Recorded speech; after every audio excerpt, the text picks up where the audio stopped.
Nick Cattles at ESPN Radio. Keith, Bruins down 2-1 heading into the third period. Welcome to everybody. Thanks for joining us as always. Your thoughts on the first couple periods, Rich? Well, first of all, I thought Carolina was like a terrible team. I honestly did. Like, I know they're in the Eastern Conference Finals, but I was looking at them. I'm looking through their roster. I'm like, I don't know these guys. I'm like, they were one of the worst teams to make the playoffs. I did not expect much out of them. And the Bruins get out to a nice start. I'm thinking, this is exactly what I thought. Then the next thing you know, they score less than a minute later, 3 seconds into the power play.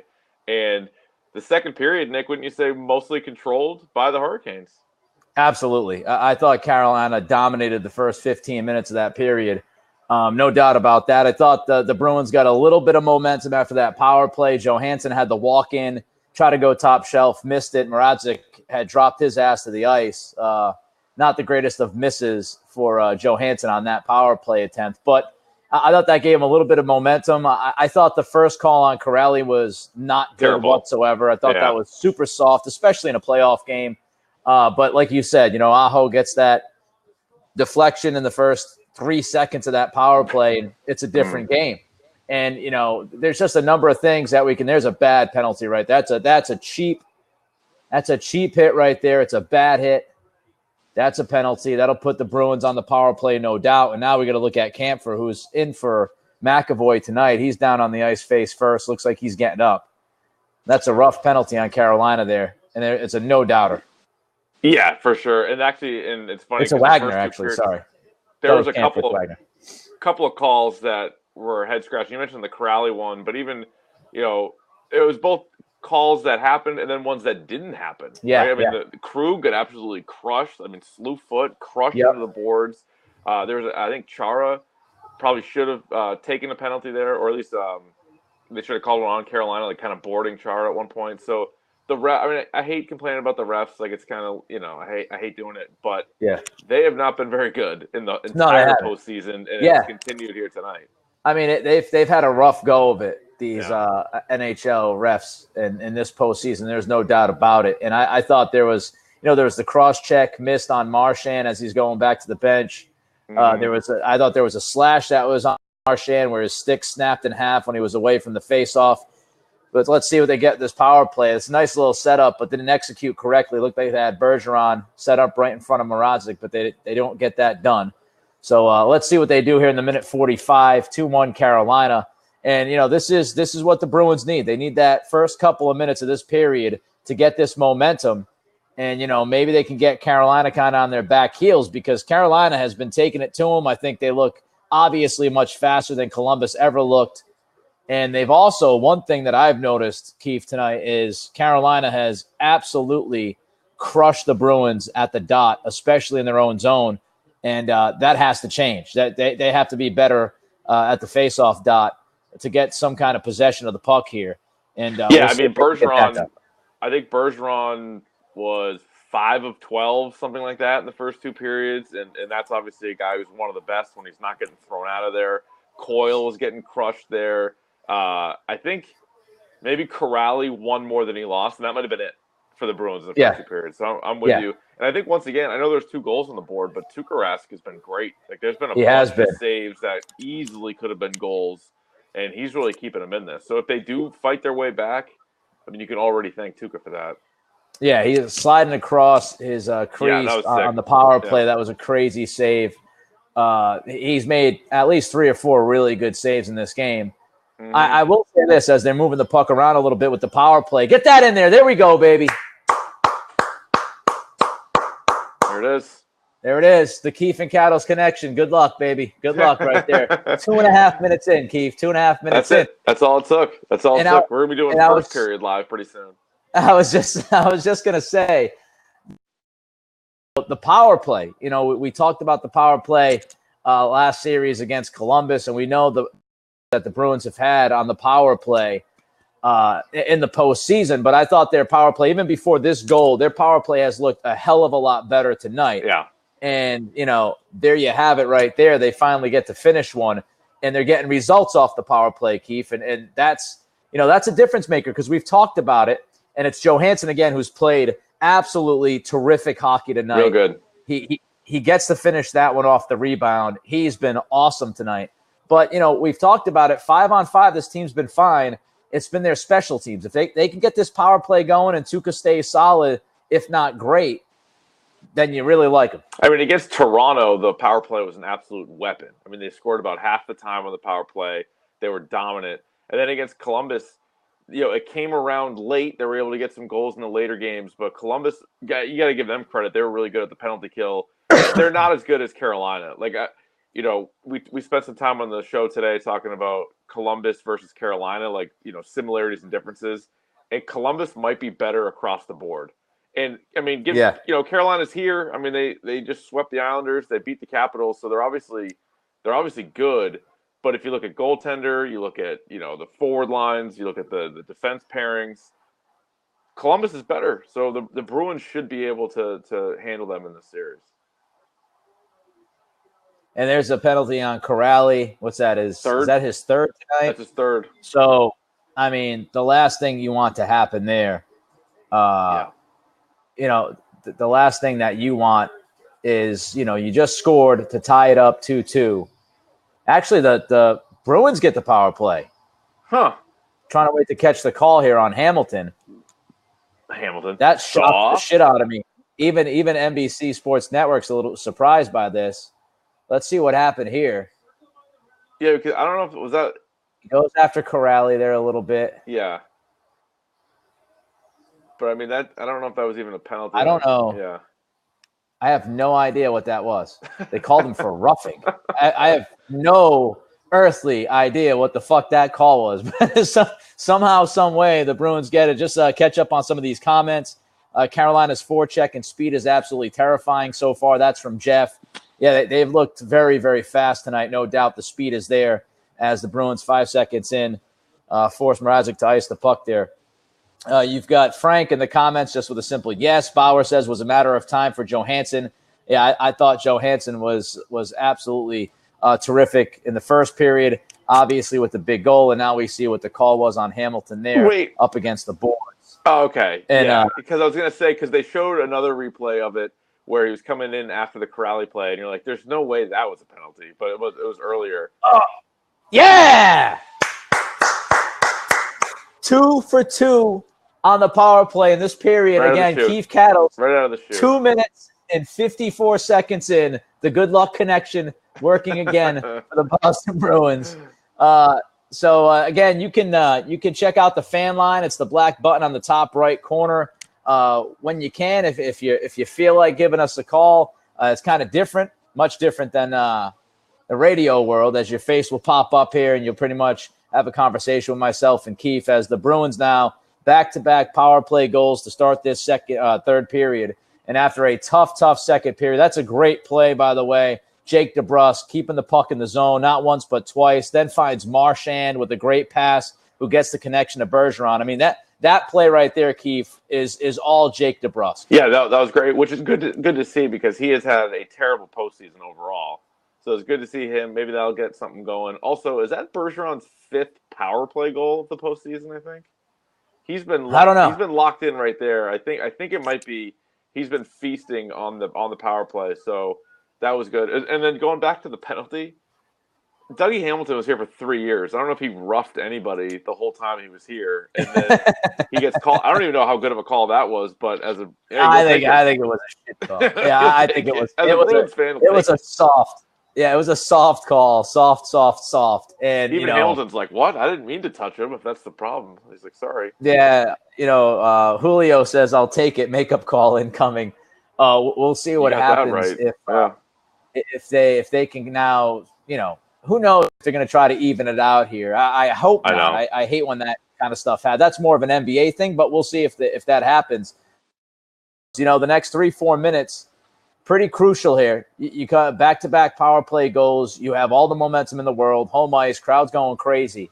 And they can't allow Carolina to just, keep possession of the puck like they did in the second period and like they're doing kind of right now. Nice little poke away by Nordstrom, who gets absolutely rubbed out against the boards. Carl says horrendous reffing all playoffs. Yes, Keith and I. It has been. We both agree with that. Cals, what did you think of Carolina's second goal? I know that was somewhat controversial. I thought it was a goal. So did I. I thought it was a goal. Yeah, I mean, he went barreling into Rask, but once you saw the replay, like, it was to me, it was pretty clearly a goal. But I know people were getting about it. Well, I think Camphor had a little bit of a nudge too. So, I mean, if people were upset and thinking maybe goalie interference there, Camphor had the nudge behind him. So I thought that was a legitimate call. It was the right call. I thought that was a goal all the way. Yeah. I actually thought, I don't know how you feel, Keith. I actually thought that Tuukka should have made that stop. I mean, that was that's one you got to have. It's short side. He left a lot of space.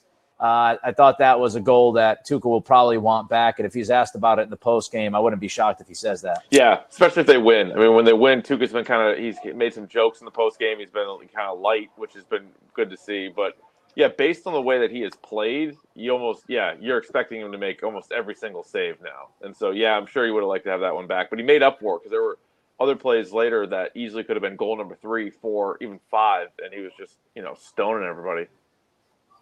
He's Rich Keefe, WEI, of course. I'm Nick Cattles from ESPN Radio. Game 1 of the Eastern Conference Final between the Bruins and the Hurricanes. Bruins lead 3-2, 15:44 left in this one. Obviously, far from over, a one-goal game, the way Carolina played in that second period. Let's see what happens. Keith, how do you feel about the performance from the D? And here's a bad giveaway here, but they survive it. Mm-hmm. How do you feel about the performance of the D tonight without Charlie McAvoy? And Zdeno Chara, we had that scare when he took the puck off the foot. Yeah, all things considered, I would say pretty good. I mean, McAvoy, I think you can make an argument between McAvoy and Carlo, who's been their best defenseman throughout the playoffs. It's one of those guys. And so when you take McAvoy out, now you got Clifton on the top pair. You have Camphor in the lineup, who obviously comes away with the first goal. And then Chara was out for a little bit. So I think overall, pretty good. I mean, the turnover here and there, but I thought, all right, here's an opportunity. Game 1, Carolina can maybe exploit these guys a little bit, and they really haven't. Yeah, and, if you told me Camphor's getting that first goal, there's another penalty by Carolina who is playing, they are a mess right now. I mean, 2 of these 3 calls are legitimate, no doubt about that. That was a legitimate call. It's a stupid penalty, undisciplined play. Now you're putting the Bruins on their 3rd power play in like of 3 the minutes. Period. we're 5.5 minutes into this. Let's go to Ian from Clinton. He's on the fan line. We'll dial him up. We'll get Ian on here in a second. Bruins going on their 3rd power play within the first 5 minutes or so of this period. Backus takes the hit, and we'll see what they can do. What's up, Ian? How you doing, man? Good, guys. How you guys doing? Good. So I was just wondering if you guys think Pasternak's back yet, because he seemed like he's fanned on a couple of opportunities tonight, even though he had a couple of good games the past 2 games in the Columbus Jackets series. So, I was just wondering if you guys think that he's back yet, because he's still looking a little shaky, in my opinion. I think it's a great question, because I thought the same thing when he whiffed. He had like an opportunity for a one-timer, and he whiffed. And I said, oh, man, here we go again. I think overall, though, I mean, he was good. Game 5 of the Blue Jacket series. So he looks like he is coming back. I'll take the cop-out answer. I'll say somewhere in the middle. I don't think he's the Pastrnak from the regular season, but I don't think he's the Pastrnak who doesn't know where he is. I think he's somewhere in between right now. Yeah, I mean, I thought he whiffed on the one-timer. It was a perfect setup. I thought for sure he was going to let that one rip, and he whiffed on that one. I would say he's been better than his worst from the Columbus series. Yeah, there's no doubt about that. He's not playing, spectacularly, but he did have that. He had that nice pass to try to set up. I think it was Marchand in the where he kind of spun around and tried to center it. That was a great play. Oh, loose puck in the crease. Get to it. I saw that. I think he's been better. Ian, thanks a lot, man. Ian from Clinton for giving the fan line a call again. All you got to do is just click. All you got to do is click that little black button in the corner there, and myself and Keith will call you up, and you'll be able to chat some Bruins. Not a ton going. I mean, the puck again, loose puck in the crease. Bruins couldn't get to it more than a minute off of this power play. 3-2 Bruins still up in the 3rd period. Let's see if they can do something, get a little bit of a rush here over the final 35 seconds of this one. Julio in Somerville is on the fan line. Let's go out to the fan line and talk to Julio. Julio, my man, where you at? Dial him up. There we go. Here's Julio. What's up, man? There he is. What's up, Julio? Hey, it's been going good. I've been early in this game. I was getting flashes of Toronto speed. I think I don't know how they're going to handle it now with McAvoy out for the game, but if this is a prelude to come, I am a little worried. Yeah, I mean, they looked. I thought, especially in the second period, even more so, they looked a little bit quicker than the Bruins. I think. I mean, they got the goal lead. They can hold on to this. You win without McAvoy. You know, you're getting reinforcements. Plus, you're getting 2 days off in between this game and next game. You know, Carolina's had more time off. They finished last Friday, whereas the Bruins obviously a lot sooner. So I think it's going to help them out a little bit. They might be fast. I don't think they're Toronto fast, though. I think Toronto's the fastest team they faced. Or maybe it was just the second period thoroughly, but the speed was killing They them. did. Oh, yeah, they had it. They had it there for sure. I think when they had the power play, they just sort of controlled it. And then even when the power play ran out, they were still in control for a little while. Felt like they had it. And I'm telling you, Tuukka had – this game easily could be 3-3 right now. But Tuukka has come up with some big saves. All right, Julio, thanks for the call, man. We appreciate it. Thanks for checking us out on FanCred. Continue to do so. And, you know, not the greatest of power plays. They really had that one chance with the puck in the crease. Other than that, not much. And here's one thing I would ask you, Keith. You know, we talk about the speed of Carolina, and there's no doubt in that second period it was evident. Yeah. But I also do wonder, you know, Carolina, they've had, 5 days off. The Bruins coming off of, you know, a 6-game series, only a couple days off here. So I'm not shocked that Carolina had a little bit more of a jump than the Bees did when you think about rest time and all that. Yeah. And I think we saw it certainly in the Columbus series. You know, we saw it too, where they had even more of a time off in between series. And they actually started a little slow in the first period, and then they got their legs back in the second period, sort of like getting used to game hockey, you know, game atmosphere again. So I don't know. Maybe I'm not giving Carolina enough credit. Like, I'm just not overwhelmed with like what they do. Like, there's not a player that scares me.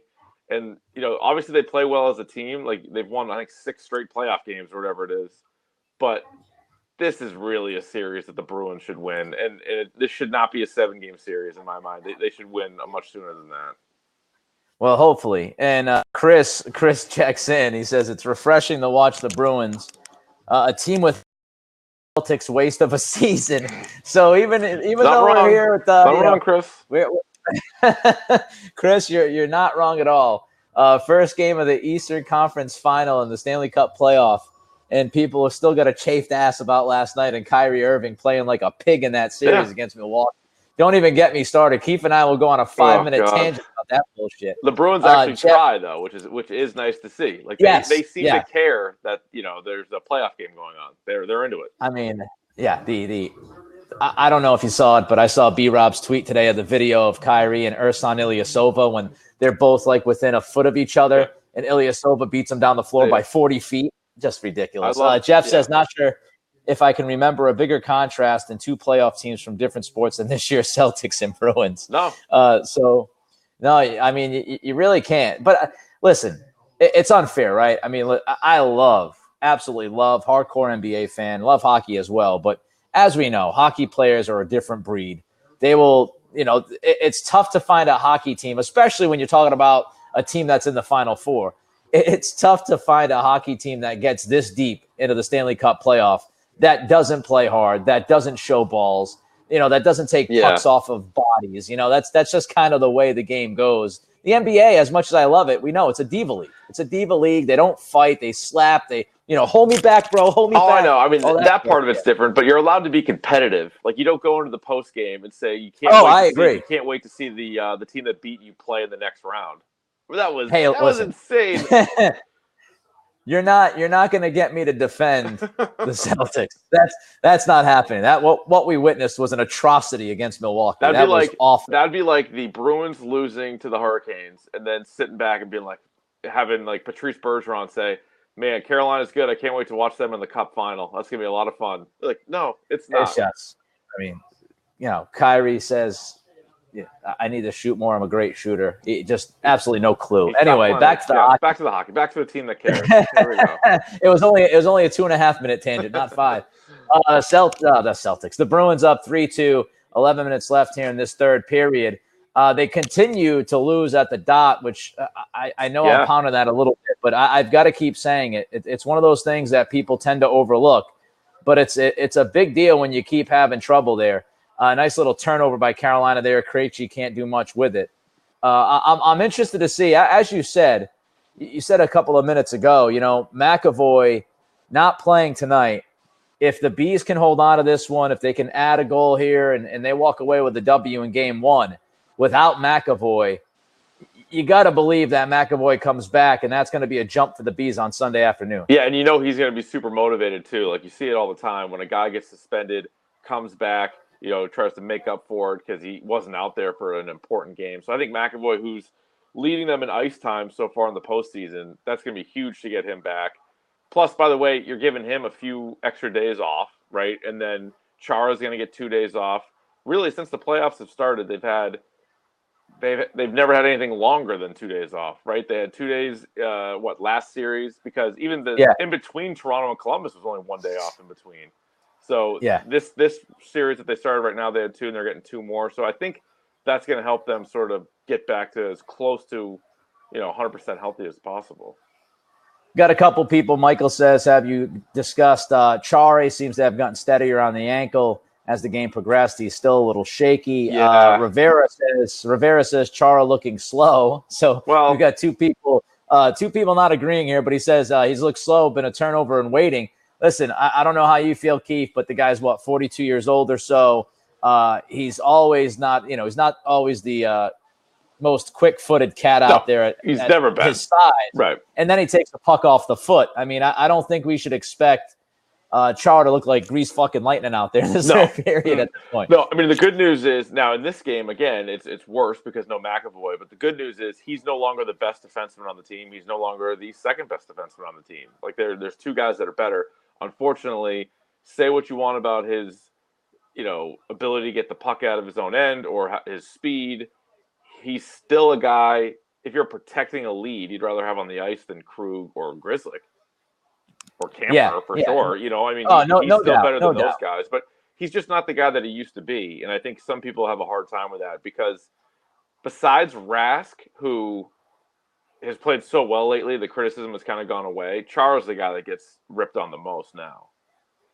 Yeah. Pastrnak took a pretty bad dump behind the net there. Keep an eye on him, see if that catches up to him.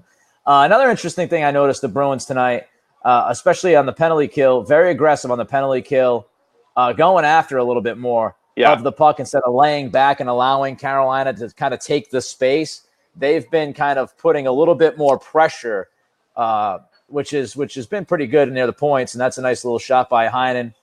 I think Heinen is overlooked, by the way. He wins so many battles. He's tough on the stick. He makes all these little plays that people don't notice. I kind of have a man crush on Heinen, and I'm fine with it. Ooh, big Heinen guy. Oh. Yeah, I just like him. I just like him. And he was actually really big, talking about the little plays on the Camper goal. Like, he just crashed the net, and then he, took a defenseman with him, and then Camper was wide open there. So, and he's also a guy, they put him up on the first line for a little bit. They put him back on the third line, and he's sort of, done his damage with those guys. He's not always going to light up the old stat sheet, but he seems to be a pretty reliable guy. By the way, I don't know if you know the answer to this, Keith, but the logic behind the 2-day break, Bauer asks us that, is it just because the West has to get started? I think so. I think, I think the NHL kind of wants to balance this thing out where they got to wait for the West to get started, and then they start rolling, and then you're going pretty much every other day. Yeah, there was once you get past Sunday. Yeah, there was confusion about it before because a couple of things. I guess they waited to see who was going to be in the West Final until last night because there was something up with, I think, Colorado's building, and so now that doesn't matter. And then there's something in Carolina. This is a real thing. There's an ophthalmologist convention. It's a real thing. Where the Hurricanes play, there's a bunch of eye doctors all getting together, going over eye charts or something. Right. They have the building rented out. So I think they were going to have a breakup in the series anyway, and I think this allows them to play every other day. Yeah, I could use that. Felger's here. This guy, speaking Felger, of what's going on? Here he is. I need it badly. There he is. All right, Felger, you're feeling here. You feeling good about this? I thought it was a pretty tough second period for the Bees. They've come back with a couple of power plays, a gift call against Hamilton. Your thoughts on this game so far with about 8.5 or so left? I'll tell you, it's staggering that they're in the Eastern Conference Finals and how rarely I've felt good about them these entire playoffs. Look, I feel like over half the time they get outplayed, but here they are and their power play. And again, Dougie Hamilton has a meltdown. You get a call, and the next thing you know, you chip a couple in, and here you are, and now the goalie's going to have to save them. But they've gotten this far, and I again, the amount of time I haven't felt good about them is really staggering. Well, that's the way the whole playoffs have gone this year. All the good teams lose, all the bad teams win. Do you think, Felger, this is the worst team that they have played in the playoffs? So on paper, Keith, yeah, definitely. If it were a fantasy game or just a rotisserie game, we just put it paper to paper. But right, it's hockey. A team can play well, they can play better, they can get momentum and all that, and that's what Carolina has. Carolina's quick. It's another team that's quicker than you. Yeah. Felger, your thoughts on how the D's looked tonight without McAvoy? Kampfer obviously with the game's first goal to get them started. Your thoughts on how that's looked? They scare me clearing the puck, man. That's where they miss McAvoy, is getting out of their own zone. They are a disaster. Chara is a disaster getting out of his own zone. And so I'm in a spot right now where I can't watch the game, so I got to go. Okay. But it's good talking to you. All right. Thanks for weighing in. Oh. The Bees had a great chance there. Where's he? I'm in a spot. Yeah. You would think that Felger would figure that out, right? He's had all day to figure this out, where he could possibly put himself in a spot where he could watch the game while he talks about the game. Do you know how many different ways there are to watch the game? Roughly 722. every single goddamn device that you own, you can watch the game on. You name it. You got a PlayStation, watch it on the PlayStation. You can watch it on anything. Oh, woof! Bruins dodge a bullet right there. Man, oh man, oh man. But it was a couple of great chances for Carolina right now. Good play by Nordstrom. Dude, I like Nordstrom. Great play by Nordstrom. That was... You like Heinen? I like Nordstrom. I feel like Nordstrom comes up with a play or two every game where you're like, that's pretty good. Pretty good. Nordstrom just made a huge, huge play. If he's not there with the back check with the stick, that's goal city. Joanne, I have a feeling we're going to see and hear a lot about this over the next, hopefully, week, because hopefully this doesn't last too long, this series for the Bees. Yeah. But Joanne says can't stand Dougie Hamilton. That's going to be a common take. I have a feel for you on EEI over the next couple of games. Sure. What was your prediction going into the series? Oh, I like the Bees. I see a Bees in 6, but I could see them winning 5. Yeah, I could see them winning 5. Nice Nordstrom, like the Bucks. Nordstrom as well. I think he has such high energy shifts. I like his effort. Frank says, "Yep." Keith just said, "Big Nordstrom guy." Joe, the third and fourth line are so damn good and fun to watch, and they haven't had Achari.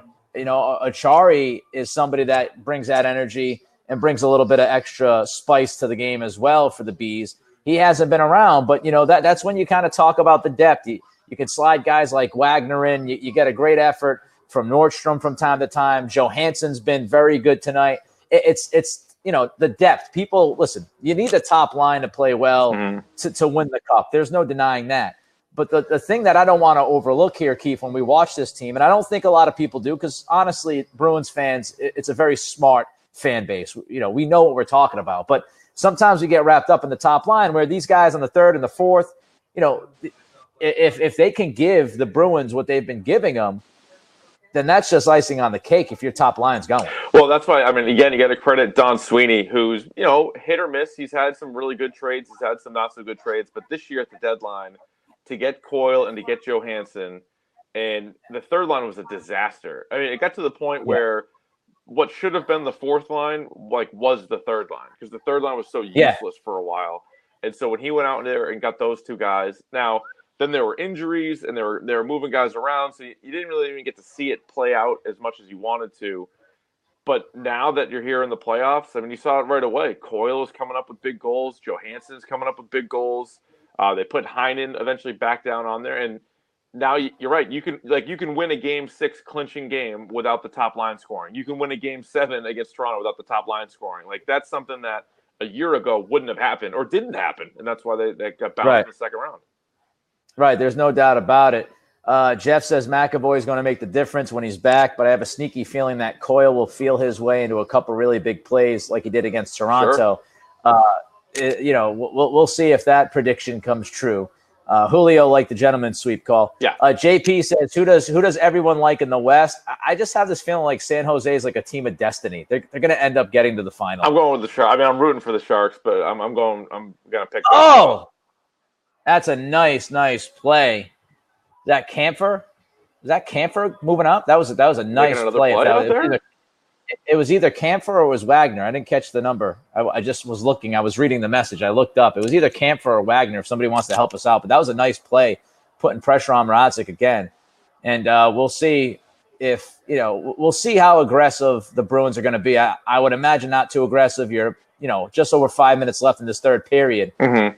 And, play it not overly conservative because sometimes when you play overly conservative, it'll bite you in the ass. I don't want them to go too conservative. No, if they just stay aggressive. Now, the one thing is what we saw in the Columbus series is if they happen to go on another power play, don't give up that breakaway. That was one thing. They gave up more breakaways with a man advantage that I feel like than they did when it was 5-on-5. So, yeah, breakaways, odd man rushes, just crazy. constantly. Frank says McAvoy will be a huge addition against this team. Yeah, so a lot of people feeling like McAvoy. Oh my God, Chara is that was one of those moments that we were talking about earlier. Chara's tap dancing along the crease, almost allows the puck to trickle in, giving me a minor heart attack. Yeah, but he's making everybody freak out now a little bit. There's a couple of times a game, like sort of what I was saying. Nordstrom gives you a couple of good plays every game. Chara gives you a couple of those. Oh no, just get the puck out of there. There's Nordstrom again. See, this is like Nordstrom. Oh. What a stop by Mrazek. That was a great stop. Wagner got all of that. That was a fantastic play. Just an absolutely fantastic play to set that up. I mean, nice pass by Nordstrom. And this is what we were just talking about. The third, fourth line. Right. You've got these guys, Nordstrom and Corrali. Oh, my God. That's about a quarter of an inch away from sneaking through Mrazek right there for a 4-2 lead. Uh-huh. But that's the kind of puck possession. That's the kind of play where it doesn't look like a lot's happening. All of a sudden, Nordstrom, Corrali, they fight, they get a great chance, and you almost go up 2 goals. Yeah. No, I mean, absolutely. They have 4 lines now that can give you something, and you can play them all too. And that way you keep these guys as fresh as possible. There's not one of these situations where you have the fourth line where you're like, God damn it, you're going to play 7 minutes, 8 minutes, and everybody else is going to have to roll through there. Like they have no problem, even if it's against Carolina's top line. They'll throw those guys out there sometimes too. Yep. JB, he's all over Chara, calling him a disaster. I just think if people have to, they kind of got to get used to this a little bit. I mean, this is what happens. I know TB hasn't really aged, right? But I mean, this is what tends to happen when dudes get into their 40s and they've played a ton of a violent sport. And you're, 6'9", you're 7 feet on skates. And let's not forget, you take a puck off the foot tonight, which doesn't help the speed factor. Yeah, no, that definitely hurt him. I mean, he was limping off, and so it's great to see him back in there. I think the other thing too is, if he was still being paid like the best defenseman in the league, I could see more reason to rip him and say, what the hell's going on? What a bad signing or whatever else. But he's getting paid like $5 million. He signed a deal for like $3 million with like a few incentives, I think, for next year. So he's not paid like a top defenseman anymore. And guess what? He's not he's not a top defenseman anymore. Like, I'll say this. I think the problem that people have with Z is, honestly, it's just because he's so big. Yeah. And because he's a defenseman.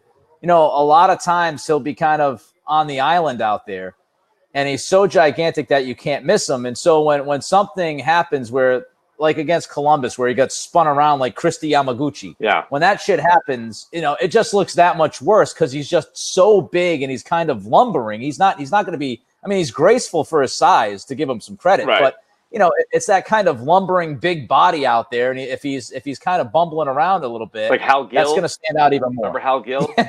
Hal Gill. That was awful. Of course, it's terrible. Of course, Hal Gill. He got ripped all the time. You're like, look at this monster. Look at this monster. You're like, that stinks. Guy stinks. Here's a question for you. 2:45 left. Carolina trying to get some energy here. We'll see when they decide to pull the goalie. I would imagine a few seconds from now. I mean, yeah, 2:38 left. I would think pretty once soon. you start creeping, once you start creeping off the creeping towards 2 minutes. Here's a question for you though, Keith. Yeah. Let's set up this hypothetical. Hypothetically, if Charlie McAvoy is playing tonight, do you think Char is out there as much as he's been with that foot? Or is he sucking it up a little bit extra because he knows McAvoy's out tonight? Yeah, that's got to be it. I mean, not only are you first of all, it's hard to play 5 defensemen. I mean, you can do it, but it's not ideal. And then with one of those 5 is Camphor, yeah, I think Chara. Honestly, I think Chara would suck it up no matter what. Now it would be up to Cassidy to say you're not getting it done. We're gonna, we don't need you tonight, or we can finish the game without you. But Chara's such a monster. Like I think he'd play no matter what. He's Rich Keefe, WEI. I'm Nick Cattles from ESPN Radio. You can call us on the fan line up in that right-hand corner, the black button. We got 2:38 left. Carolina has pulled the goalie, so they got the extra man advantage out there right now. Just make a play and try to get it towards that nice big fat goal mouth right now at this point. I would be such an asshole if I played if they pulled the goalie, I'd just be shooting it from the other end, and they're like, "No, what are you doing? Like it's icing." I'm like, "I know, but look at that thing! Like I got to score." Every time you get the puck on the stick, fire it. Shoot! Like now's the time. They're like, "You're not even close. It's icing." There we go. Come on, win that race, Coyle. Oh, it's trickling in. Yes, it trickled in. Trickle, bitches. Like a magnet. By the way, just to keep track, the Cattles and Keefe Good Luck Show is happening again. The Bruins have outscored the Hurricanes 3-0 in this third period since our 2 mugs have been on your computer screen or whatever you're using, your phone. Before third period live, they were actually losing this game to this team. 3 goals. Nice. It's a beautiful thing. Charlie Coyle forces Aho to grab him. Perfect. Obviously that's, puck luck off the knee of Aho. Dribbles down about, I don't know, a couple hundred feet. Seems like 700 feet. Just unbelievable. Unbelievable. Without McAvoy, 4-2, just at this point, just don't shit your pants. Right. That's pretty much. I would like Bruce Cassidy to call a timeout right now and say, we don't have to worry about that because there we go, baby. Yep. Fuck the timeout. You don't need the timeout, Keith. Just skate around. Just pass. Work on your passing. Create Wagner. You'll be fine. Wagner with a goal. The floodgates are opened, ladies and gentlemen. 5-2. Awesome. Bruins up 3 goals. 2 minutes left. I'll tell you, the Cattles Keefe connection, the good luck combo. Unreal. Now 4-0 in this period. Unbelievable. Nice move. 5-hole by Wagner. It might as well have been an empty net, Mrazek slipping around like a penguin on his face. Nice play and finish by Wagner. Yeah. All right. I think it's safe to start talking about this right now. Yeah, what do you got? McAvoy comes back on Sunday. Yes. It'll be interesting. Just your gut instinct. I know how I feel about this, but Chara on Sunday, do we see him out there? Do we see his minutes limited? What do you think? Man, I do think the 2 days helps. And these guys are crazy. These guys play through so many injuries. They're all dealing with them right now. So I think because Chara was able to, what do you end up with ice time here? He's closing in on 20 minutes of ice time. And, he got hurt, late first, was it? Whatever it was, or second. So he was able to come back in. He was able to play. And I think he does play on Sunday. That's my guess. Yeah, and now you wonder. Listen, Carolina, it's one game. You got to think about it's one game. You got to hopefully for their sake they're thinking it's a long series. But you do wonder if it starts to creep in. McAvoy out this game, and listen, I thought the first period was even. I thought the first 15 minutes of the second was dominated by Carolina, and then they kind of became unhinged. And, a couple of penalties early in this third period completely turned this game around. And once the Bruins got on the extra man advantage, this was pretty much over. Yeah, that's the key to me. It's similar to the Toronto series where if you take a penalty now, you're killing your team because the Bruins are locked in on the power play. You can't have that. Think about it. They scored 2 power play goals and they had an empty netter.